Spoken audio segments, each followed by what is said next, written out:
mer Méditerranée, berceau de l'apnée. Les plus grands champions y sont nés et s'y sont entraînés. Des fonds atteignant rapidement les 100 mètres, des épaves et une eau tempérée y font le terrain de jeu idéal. C'est là, dans la Grande Bleue, réputée capricieuse et dangereuse, qu'enfant je me suis noyé, ancrant un profond traumatisme en moi. Et contrairement à toute logique, c'est l'apnée qui me fournit le meilleur environnement pour surmonter ma peur viscérale et paralysante. Le moyen le plus simple pour me retrouver seul face à la mer et à mes propres démons. Au début, votre corps vous impose inconsciemment des limites.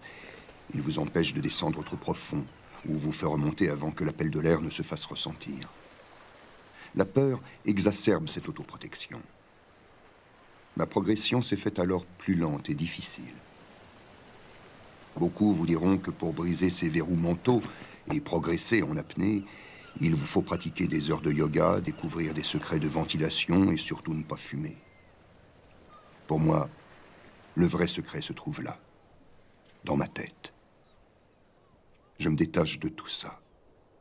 Je profite de tout ce qui m'entoure, de tout ce que m'offre la mer. Je ne descends que lorsque je suis prêt.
Dépasser le conventionnel, mettre momentanément ses peurs de côté, le temps d'une descente, pour ne garder que ce sentiment de plénitude.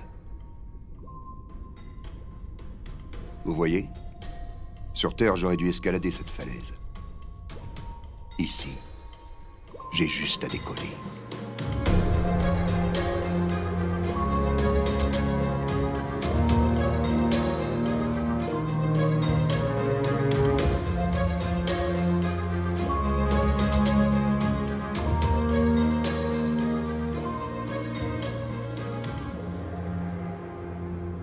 C'est ça l'apnée.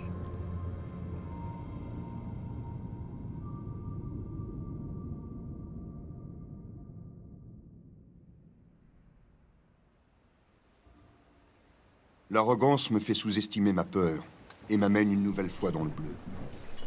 C'est là que l'appel de la profondeur est le plus fort. Aujourd'hui, je vise plus de 70 mètres en no limite. L'idée est simple, mais pas moins périlleuse. Minimiser un maximum l'effort en me laissant littéralement couler au fond à l'aide d'une gueuse. Une simple ossature en aluminium lestée de plomb et équipée d'une bouteille d'air reliée à un parachute qui pourra nous remonter une fois le fond atteint.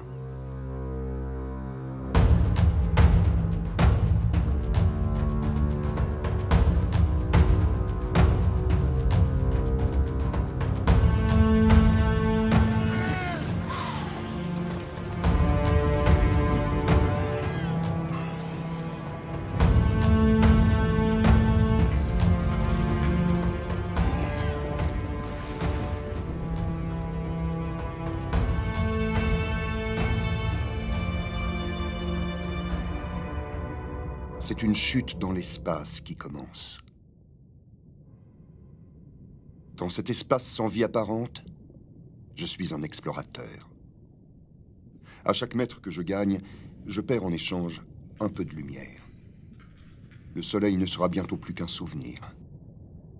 Lorsque je percuterai le plomb, 8 kilos de pression s'appliqueront sur chaque centimètre carré de mon corps, donnant à mes poumons la taille d'une pomme. La pression se renforce sur mon corps, accentuant ma vitesse de façon exponentielle. La chute en devient éprouvante, mais la sensation n'est que plus fantastique. Je me sens vivant. Pourtant, c'est mauvais signe.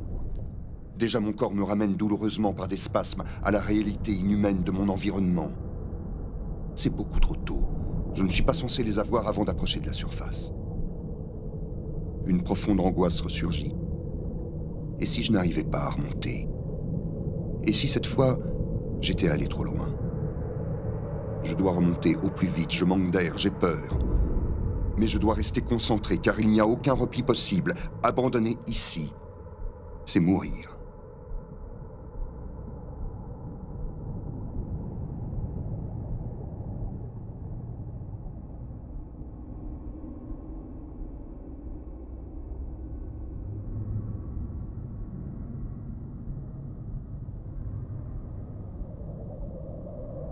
Je vois enfin la surface. Mais ma conscience flanche. L'appel de la profondeur est plus terrifiant qu'il n'y paraît. Au moment où vous sous-estimez la mer, celle-ci ne tarde pas à vous rappeler quelle est votre place.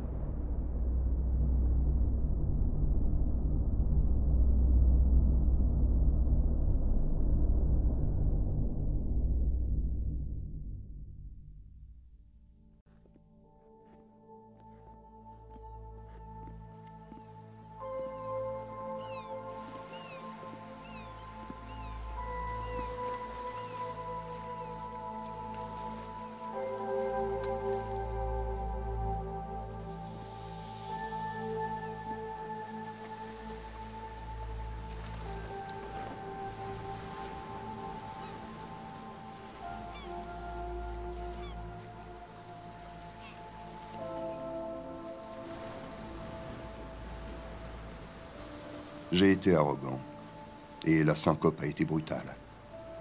J'aurais pu me noyer une seconde fois.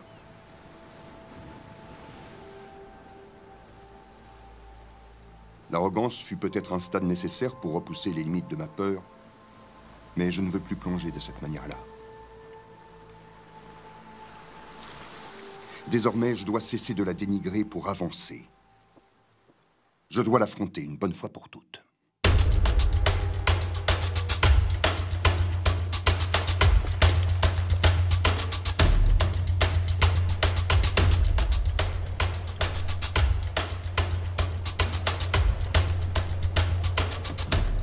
Pour lui faire face, il me faut explorer autre chose que les abysses.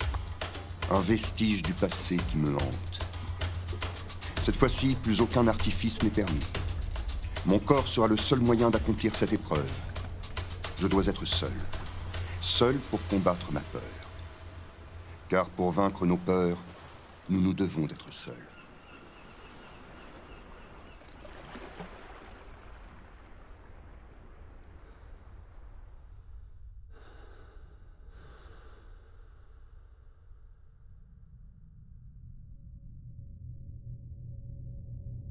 Cette épave est la personnification même de mon traumatisme. Froide, dégradée, sombre.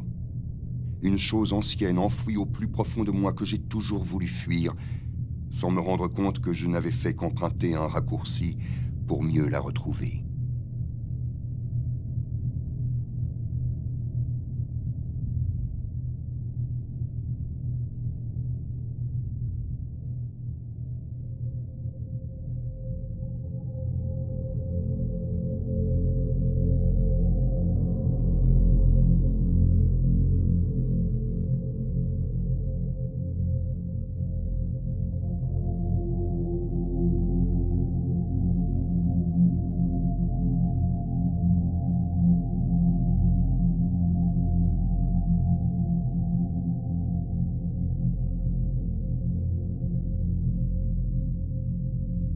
Ce que je redécouvre aujourd'hui est fascinant.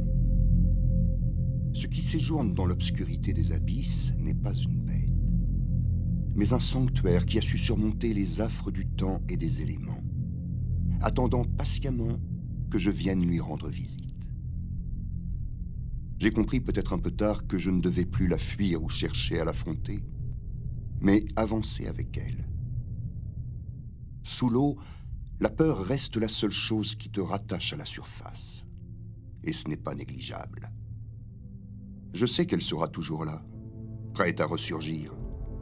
Mais désormais, je serai capable de l'accueillir.